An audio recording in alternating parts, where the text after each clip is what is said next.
Él es jurista y docente universitario, con quien conversaremos los próximos minutos. Doctor, buenos días.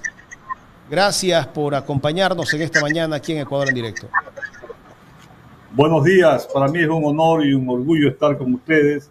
Una prensa muy responsable, prensa alternativa, prensa que sabe enfocar los problemas nacionales con realidad, con objetividad y criticar a quien se debe criticar. Doctor, entremos con el caso Villavicencio. Vamos a tratar algunos casos, algunos temas aquí en este espacio, en esta entrevista con el doctor Eduardo Franco Lor. Esta semana se habló del testigo protegido que tiene Fiscalía, ese testigo protegido que acusa al gobierno de Rafael Correa, que le había dado la supuesta orden de asesinar al ex candidato presidencial Fernando Villavicencio. ¿Qué criterio merece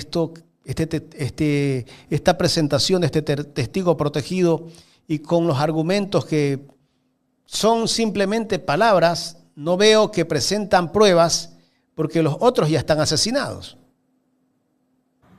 Claro, mire, una vez más, yo considero que la Fiscalía General del Estado se presta a un show político, a un escándalo procesal desde el punto de vista de la justicia, algo inconcebible que nunca ha ocurrido en el Ecuador, toda esta persecución política.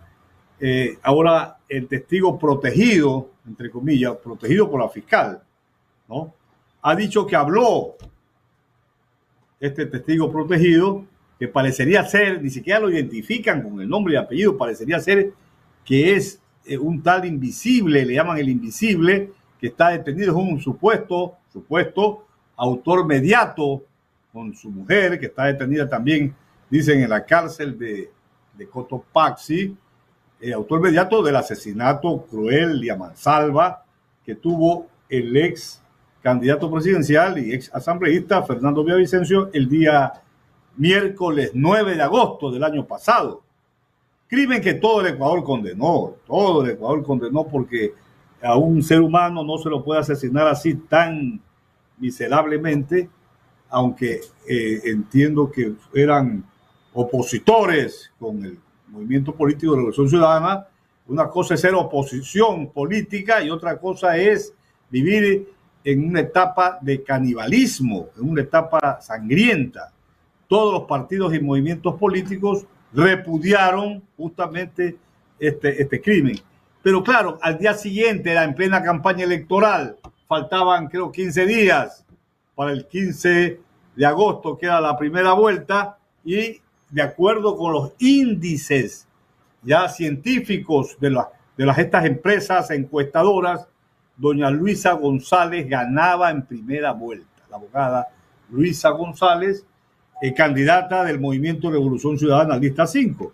Y al día siguiente ya los opositores decían, el correísmo mandó a matar, Rafael Correa mandó a matar a Villavicencio. Lo hicieron, lo dijeron sin tapujos, sin vergüenza, sin ningún criterio de probatorio, ¿no? Y ahora este testigo dice que habló con un gatillero Mosquera, y que le dijo este gatillero que el gobierno de Correa ordenó el crimen por $200,000.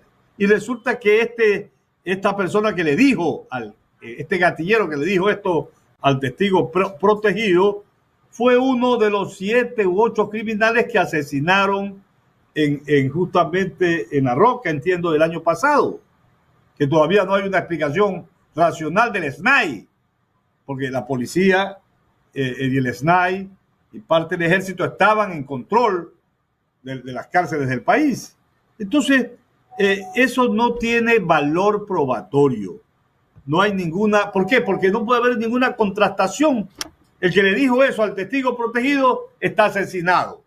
Entonces, ¿de qué hablamos? Hablamos de que ese comentario es un comentario político fraguado, justamente ideado por mentes perversas. ¿Para qué? Para causar zozobra. Es un criterio lleno de mentiras para la gente. Hay mucha gente en nuestro medio, distinguido periodista, que es ingenua, que son cándidos, entonces quieren conseguir esa confusión. Y esto realmente llama la atención porque, caramba, una justicia sana, una justicia conforme a los criterios normativos que están en la Constitución, en el Código Orgánico de la Función Judicial, en el Código Orgánico Integral Penal, tiene que ser una justicia vertical. La Fiscalía no debe prestarse para montar este tinglado político, pero sabemos que doña Diana Salazar está en un afán de notoriedad política y a ella le encantan estos escándalos y justamente está siendo pues llevada a un juicio político y que está suspendido este juicio por los asambleístas de la Revolución Ciudadana. Pero no se debería prestar a ciertas élites corruptas de la política porque odian y detestan a la Revolución Ciudadana para montar este tinglado para que quede en la conciencia de la gente como que el gobierno de Correa mandó a matar. Esto del gobierno de Correa es una abstracción. El gobierno de Correa lo compusieron ministros, subsecretarios, todo un equipo humano de personas. ¿Y quién de ellos fue? Pues pregunto yo. Es decir, pero es todo para golpear, para desdibujar la imagen del expresidente Rafael Correa Delgado y su grupo político, el Movimiento de la Revolución Ciudadana de la Lista 5. Pero hay gente consciente, gente de la academia, que no cree este asunto.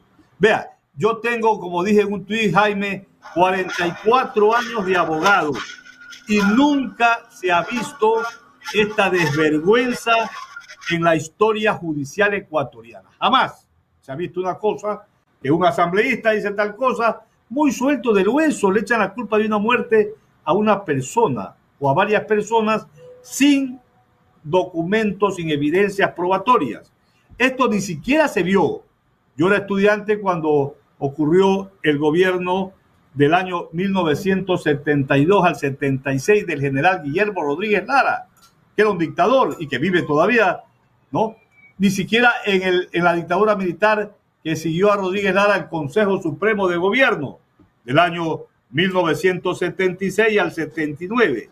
Esos gobiernos militares tuvieron adversarios políticos, pero jamás se prestaron a utilizar a la fiscalía, a los jueces, para como mecanismo de justamente de persecución política, como ahora se lo ha hecho.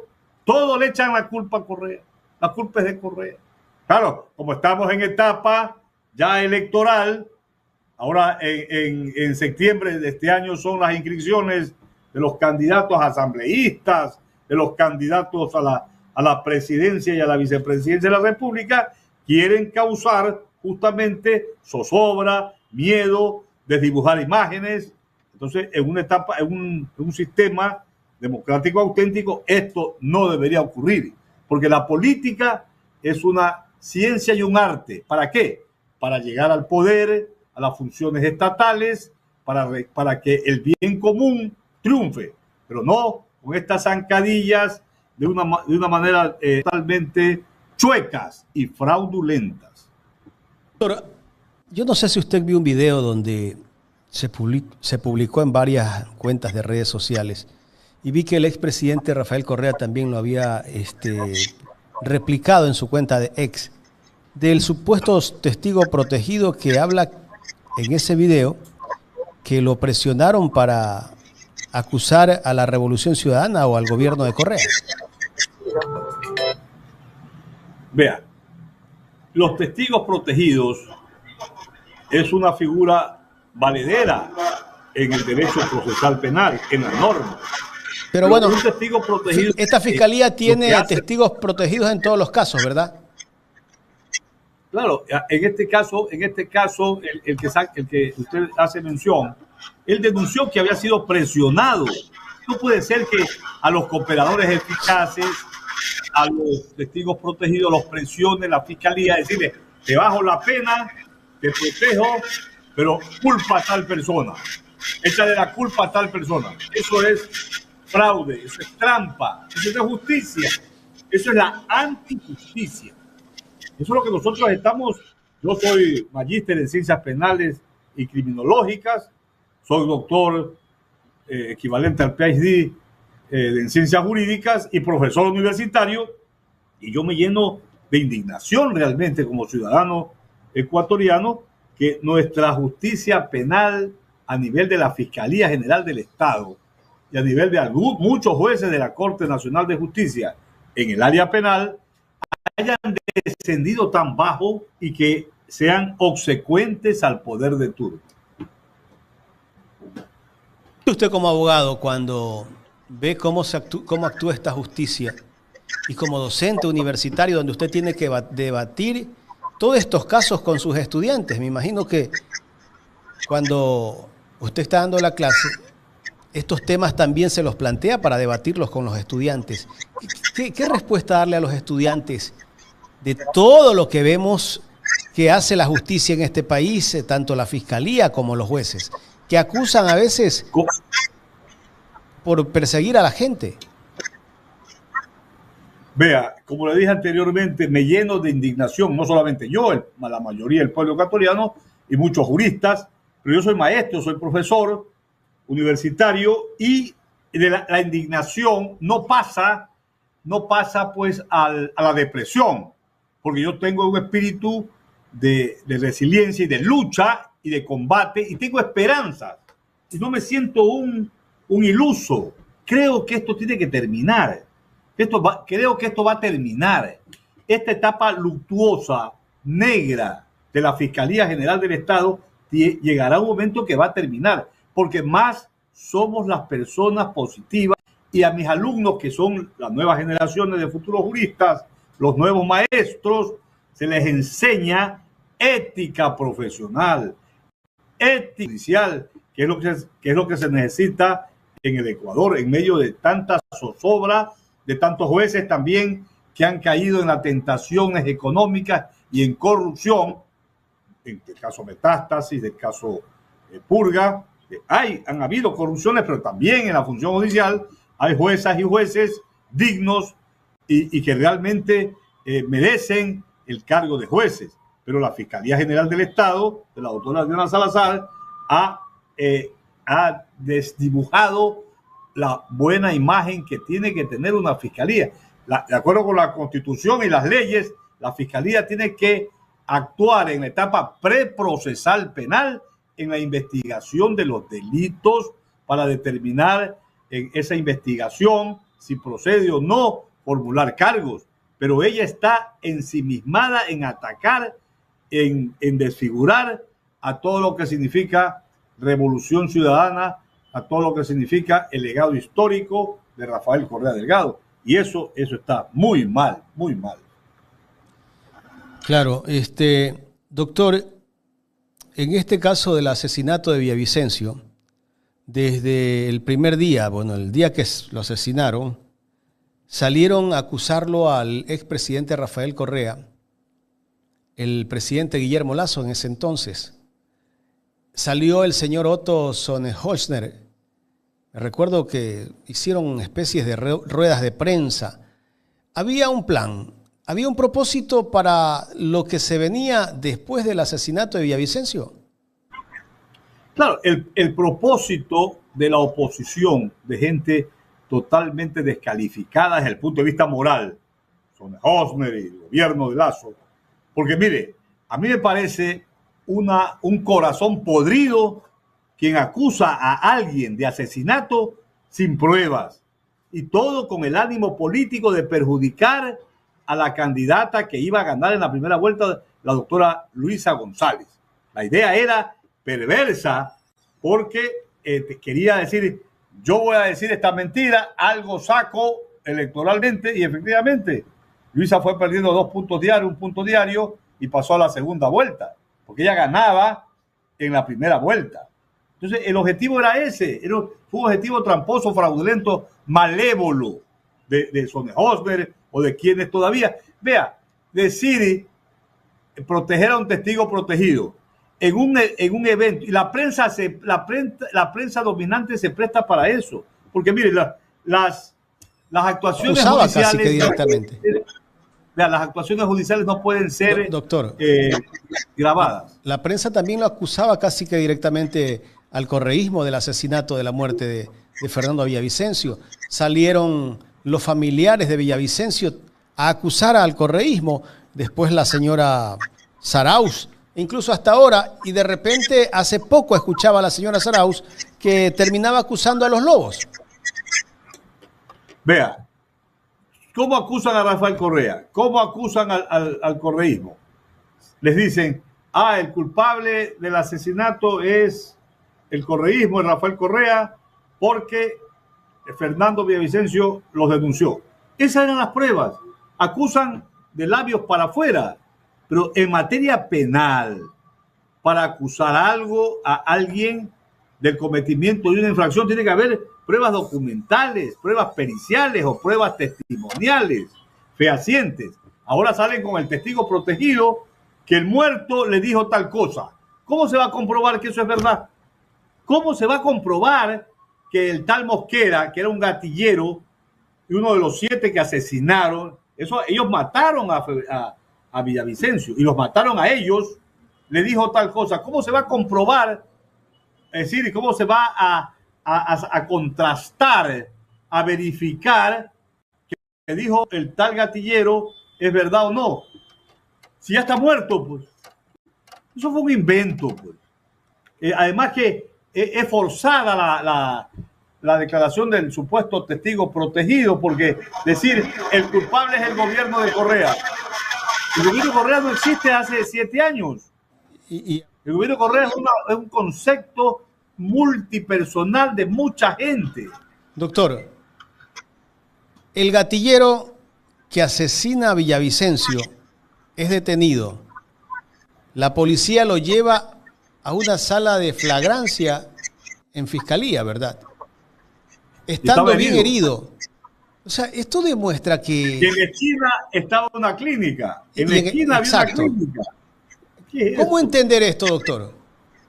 Entender que aquí la justicia no funciona, que hay una perversidad, porque caramba, coge yo al que dispara, debieron haberlo protegido en su vida. Es como cuando asesinaron a García Moreno el 6 de agosto de 1875. Rayo le tira 14 machetazos y los jóvenes liberales también le disparan. Cae y viene un pelotón de policías. En lugar de capturarlo a Rayo para investigarlo, lo matan, lo disparan. Y ahí hay la sospecha de que estuvieron algunos, el ministro de Defensa estuvo implicado justamente en este tema porque necesitaban silenciarlo a Rayo. Es decir, tú no puedes matar a una persona que lo podías inmovilizar. Y en este caso, ¿cómo lo ibas a llevarlo al gatillero a flagrancia en lugar de llevarlo a la clínica? ¿Qué es eso? O sea, estamos en una situación de locos aquí en el Ecuador. Doctor, ¿Y dónde están los anillos de seguridad que debieron tener Fernando Villavicencio? ¿Cuál fue la responsabilidad por omisión que tiene la policía en este tema? Doctor, y detienen a 6 o 7 personas más, ¿no? El celular de Villavicencio, que se lo llevaron y que se lo llevó, dice ahora el FBI. ¿Por qué no lo pide el FBI? ¿Qué contenía el celular de Villavicencio? Ahí está la clave de todo. Entonces, como estamos en etapa de campaña, la culpa es el gobierno de Correa. Ni siquiera pueden decir el culpable es Rafael Correa. No, el gobierno de Correa, que el gobierno de Correa no existe. Correa estaba gobernando en ese momento. Para ellos, Correa estaba gobernando en ese momento y era Lazo.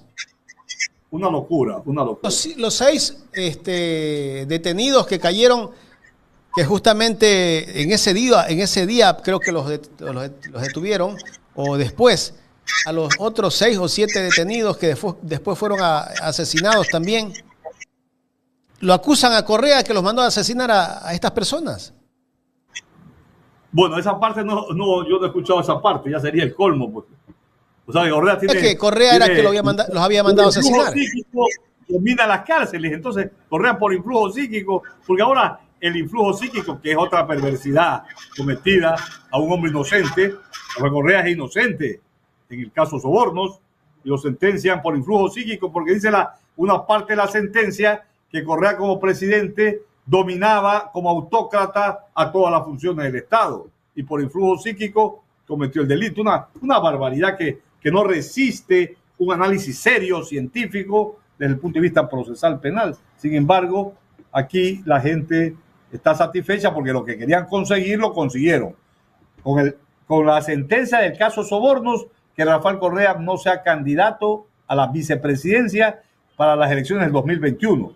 Con el asesinato a mansalva el 9 de agosto del 2023 al candidato presidencial Villavicencio, consiguieron que la Revolución Ciudadana no triunfara con Luisa González en la primera vuelta. Eso consiguieron. Y ahora quieren conseguir con esta artimaña fraudulenta que la Revolución Ciudadana no vuelva a triunfar, porque yo creo que va a triunfar. La Revolución Ciudadana es un movimiento político fuerte, el mejor movimiento y más grande movimiento de masas en el Ecuador, liderado por un hombre distinguido, un hombre que generó una acción positiva, social, económica y política, que es Rafael Correa Delgado.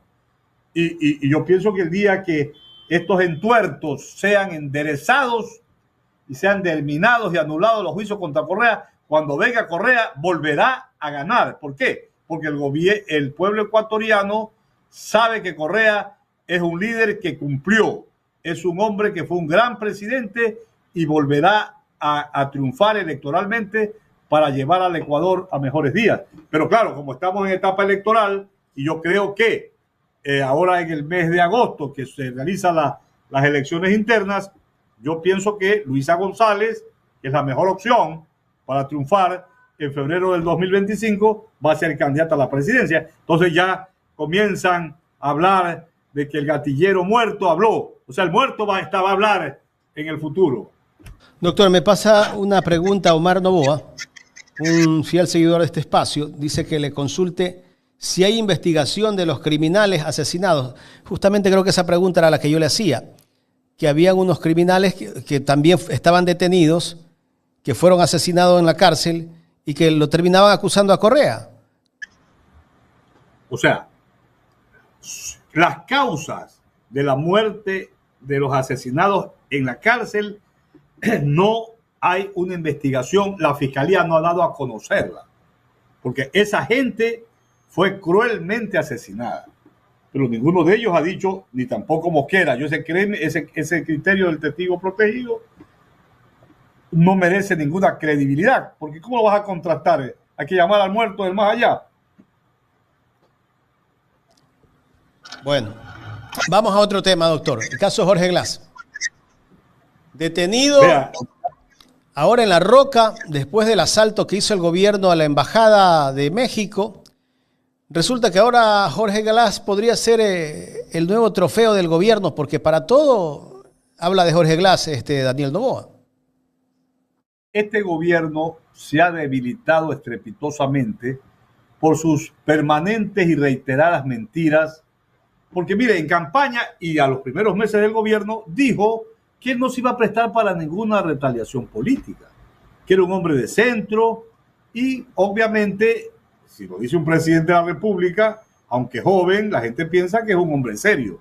Pero todo lo que ha hecho desde el 23 de noviembre que asumió el mando, en la cual juró respetar la Constitución y las leyes, hasta ahora han sido desatinos, han sido acciones políticas negativas que han desmejorado su imagen. Lo que protagonizó y dio la orden, y lo ha dicho él, el día viernes 5 de abril del 2024, y que dio la orden para asaltar a mansalva y con una crueldad tremenda a la embajada de México en Quito, es una actitud totalmente que hizo quedar mal al Ecuador, con el ánimo lo hizo para secuestrar y capturar a Jorge Glass, quien era y había recibido ese mismo día el asilo político por parte del gobierno de López Obrador de México. Entonces, una cosa atroz que violó el artículo 22 de la Convención de Viena de Relaciones Internacionales y que ningún país en América se ha atrevido a llegar a tanto, ni siquiera las dictaduras de los militares de la década del 70 de Argentina, ni de Pinochet, en Chile se atrevieron, digamos, siempre se respetaron las embajadas, las embajadas, el interior de las embajadas ha sido siempre algo sagrado, y no solamente que atacó, sino también como se vio en televisión, atacó también y los atropellaron al cuerpo diplomático de México en Quito. Eso ya está en conocimiento justamente de la Corte Internacional de Justicia. Corte Internacional que en su momento va a tener que actuar en derecho, porque México ha demandado al Ecuador indicando que el ingeniero Jorge Glass, ex vicepresidente del Ecuador, es un asilado político de México. Y la presidenta electa de México lo ha reiterado. O sea, el nuevo gobierno mexicano que se va en pocos meses va a instaurarse durante 6 años, va a mantener la tesis del gobierno anterior. Entonces, esta situación es lamentable porque aquí también se ha manipulado la justicia. Por un lado, hubo el reconocimiento en primera instancia en el recurso de habeas corpus de que Jorge Glass había sido justamente ilegalmente y arbitrariamente detenido. Después, cuando se apeló de la noche a la mañana, sin convocar audiencia, menospreciando a todos los amigos curiaes que se habían presentado, sin que se lo escuche los jueces superiores de la Corte Nacional, dijeron que la detención de Jorge Glass era legítima y que no era arbitraria. Es decir, una locura realmente. ¿Cómo es posible que los jueces de la Corte Nacional de Justicia se hayan prestado a sostener que la captura de Jorge Glass por el ataque a la embajada, porque todo el mundo lo vio cuando lo arrastraron, lo sacaron, era legítima? ¿Cómo va a ser legítima si él era asilado político de la Embajada de México en Quito? Es decir, estamos viviendo una etapa de confusión. Absurdistán, doctor. El más alto tribunal de justicia, que es la Corte Nacional. Vivimos en absurdistán, doctor. Así es. Lamentablemente, esto nos ha tocado vivir a estas alturas de nuestra vida. Doctor, las decisiones de la Corte Internacional de Justicia son vinculantes en nuestro país.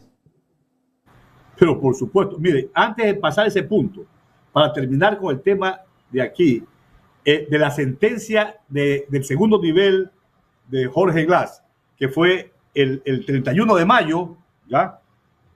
Mire lo que se dijo, en la sentencia, que aquí no voy a leer, que durante el estado de excepción, dijeron los jueces, justamente el derecho a la inviolabilidad del domicilio está suspendido.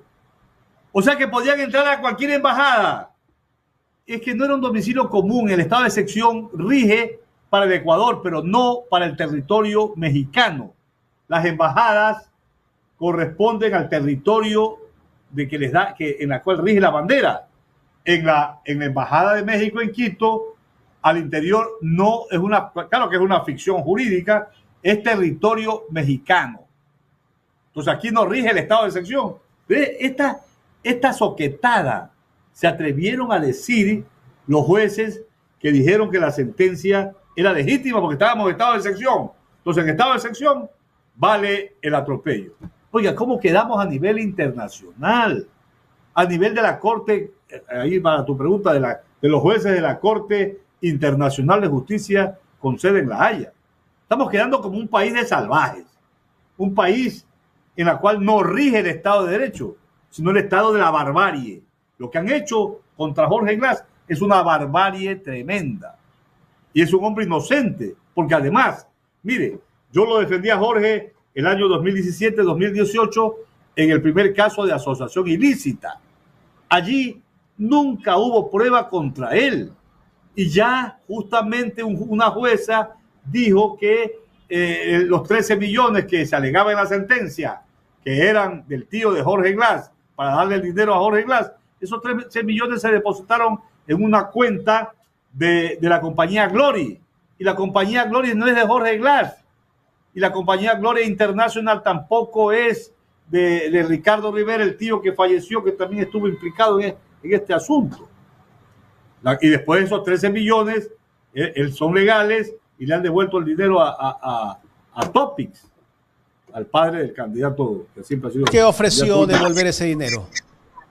¿Cómo? Topic, ¿por qué ofreció devolver ese dinero en aquel entonces cuando estaba Moreno? Ese es un dinero que, según tengo entendido, había un convenio entre el tío de Glass, que tenía una empresa, Topic, por el cable submarino, con Odebrecht, que también estuvieron en las tratativas. Entonces, no tiene nada que ver Jorge Glass con ese dinero. Nunca se le ha probado a Jorge Glass que se ha robado un centavo partido por la mitad. Esa es una verdad. Pero claro, lo sentenciaron incluso con código derogado, porque si querían sentenciarlo, lo hubieran sentenciado con el Código Orgánico Integral Penal, que se tenía hasta 5 años. Claro, nosotros hubiéramos apelado, porque no se puede sentenciar a una persona inocente que ha cometido un delito. Pero lo hicieron a propósito, le pusieron 6 años con el código anterior para que no funcione la suspensión condicional de la pena. Jorge Glass, si le ponían 5 años con el código actual, claro, nosotros hubiéramos apelado, pero también hubiéramos pedido la suspensión condicional de la pena y no le hubieran robado la vicepresidencia en enero del 2018, como ocurrió, pues. Lo que querían era, y por eso lo sentenciaron con el Código Penal derogado, era apoderarse de la vicepresidencia. Allí estuvo el maligno del presidente de esa época, Lenín Moreno, y toda una caterva de gente que estaba en el poder. En la asamblea estaba Serrano. Doctor, lo de la Corte Penal Internacional, la decisión que tome es vinculante en nuestro país. ¿Qué pasa si no la cumple? No es la Corte Penal Internacional, sino la Corte Internacional de Justicia. No, la Corte Internacional. Pero claro, el Ecuador ha suscrito desde hace muchos años los tratados internacionales del Convenio de Viena. El Ecuador ha ido incluso con una contrademanda. En la contrademanda, usted lee esa contrademanda, es una payasada tremenda. Es una cosa que aquí está, yo tengo aquí la demanda que presentó el Ecuador contra México. Cualquier estudiante de Derecho Internacional Público hasta se ríe. Aquí reconocen que entraron a la embajada para justamente proceder al arresto de Jorge Glass, a confesión de parte, relevo de prueba. Y ahora, lo que han dicho los jueces de última instancia del habeas corpus va a servir a México. ¿Por qué? Porque dice que mediante estado de excepción, sí procedía, justamente hay el derecho de inviolabilidad del domicilio está suspendido. Los jueces van a decir, o sea que cualquier embajada en estado de excepción corre peligro de que la invadan, porque está suspendido. Allí en los territorios extranjeros no puede ser, porque las embajadas no hay el estado de excepción. Doctor, pero además, también hay otra. Exilado político, de acuerdo con la Convención sobre Asilo Diplomático. Hay otra también. El juez que dijo que la detención fue legal, fue arbitraria e ilegal en la primera instancia. En la primera instancia.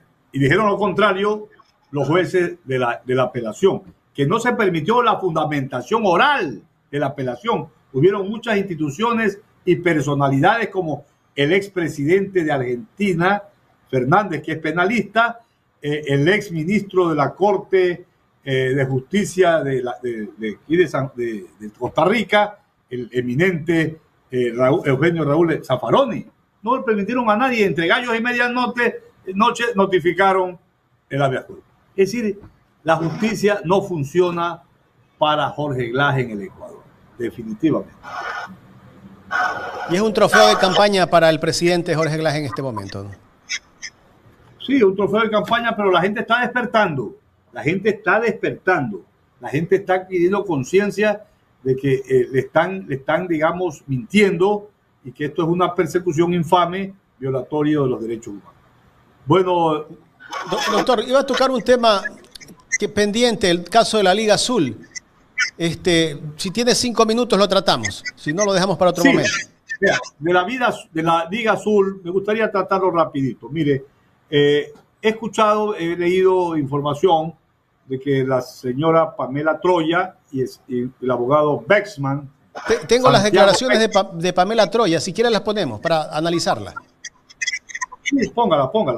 Para contextualizar, esto ocurrió el 8 de mayo pasado, hace pocas semanas.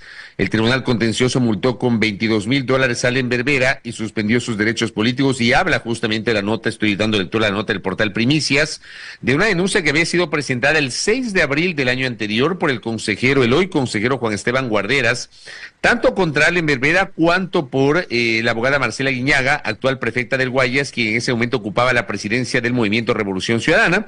Entonces Guarderas sustentaba su denuncia en las publicaciones en redes sociales, donde Allen Berbera hacía campaña junto al expresidente Rafael Correa.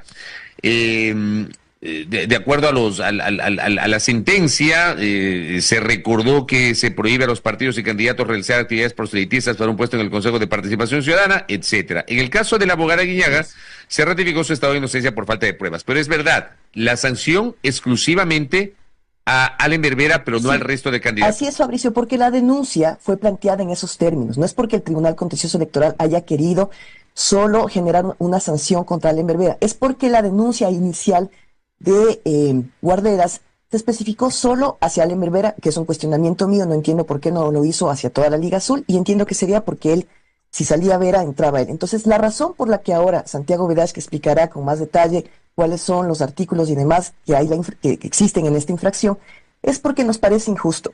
Una vez que ya se genera este precedente, que es importantísimo, es decir, ya existe jurisprudencia por parte del Tribunal Contencioso Electoral al haber generado esta sentencia, lo más lógico es que se sancione de la misma manera al resto de actuales consejeros, tanto principales como suplentes, y la única manera de gestionar esto es a través de una denuncia. Es por eso que ya teniendo el precedente, nos hemos juntado con Santiago, los dos fuimos, como tú mencionaste, candidatos al Consejo de Participación Ciudadana en el 2023, y teniendo este precedente, pues completar esta lógica de que haya una sanción. Esperamos que el Tribunal Contencioso Electoral, no habría por qué darse de otra manera, sancione en los mismos términos tanto a los consejeros principales como a los suplentes que tú mencionaste que pertenecían a la Liga Azul.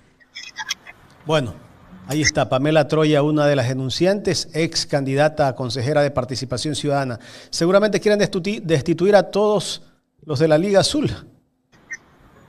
Bueno, mire, a mí me parece una injusticia y una falsedad que contiene esa denuncia de Pamela Troya y de Santiago Bexman, porque de acuerdo con la ley, con la Constitución, los candidatos no son afiliados a ningún partido político.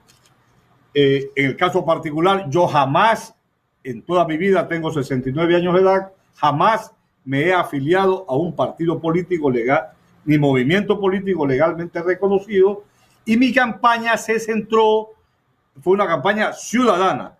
Que hayan existido grupos políticos, personalidades extranjeras que, digamos, de una u otra manera alentaban la candidatura sin permiso de alguien y de mí particularmente, es otra cosa. Ahora bien, el texto habla de que quieren la sanción de 4 años de pérdida de los derechos de participación, es con respecto a los consejeros titulares y a los suplentes. Pero quiero decirle a usted, mi querido amigo, que yo no soy consejero suplente del Consejo de Participación Ciudadana y Control Social.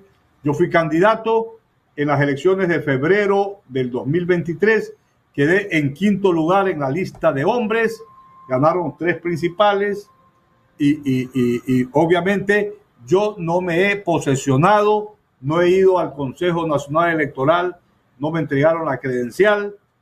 Cuando hubo la posesión en la Asamblea Nacional el 14 de mayo de 2023, estuve enfermo, no estuve en Quito y a los 3 días ya no hubo asamblea. Y ahora en el mes de marzo de este año, cuando recibí una notificación para posesionarme, yo mandé un oficio en la cual indicaba justamente que quería que me llamaran después del 10 de abril. Hasta ahora no me han llamado. Yo no soy consejero suplente, porque ser consejero suplente entrañaba que tengo que pedir licencia sin sueldo, de acuerdo con el artículo 93 y demás artículos conexos de la ley del Código de la Democracia, porque yo soy profesor universitario durante 42 años, soy profesor ininterrumpidamente de la Facultad de Comunicación Social, Faxo, de la Universidad de Guayaquil. De manera tal que a mí yo habría ilegitimidad de personería porque yo no soy consejero actualmente suplente porque no me he posesionado de esa dignidad. Correcto. Ellos están detrás de esto porque tal vez como son suplentes quieren asumir tal vez esos espacios que si logran hacer, porque ya lo hicieron con Allen Berbera, logran destituir a los que acusan ellos, a los que son parte de la Liga Azul, como dice la señora Troya, utilizando al Tribunal Contencioso Electoral, doctor. Claro, pero en el caso mío es una venganza porque yo no soy consejero. Entonces ya, si quiere, Bexman estará, no sé en qué puesto está, pero quedó 15 o 16. Tuvo una votación demasiado ínfima, o sea que no le alcanza. Tendría que llamar a 3 anteriores. El consejero que sí se posesionó, Albán, está en funciones. Al que le sigue Albán no es Bexman, pero yo no soy consejero, definitivamente. Incluso fui candidato después al Consejo Nacional Electoral y ahí presenté la documentación que me extendió el Consejo Nacional Electoral de que no ocupo ninguna función pública. Ser consejero debidamente posesionado es una función pública y yo no la tengo. No le quito más tiempo. Muchísimas gracias por el tiempo en esta entrevista. Muchas gracias.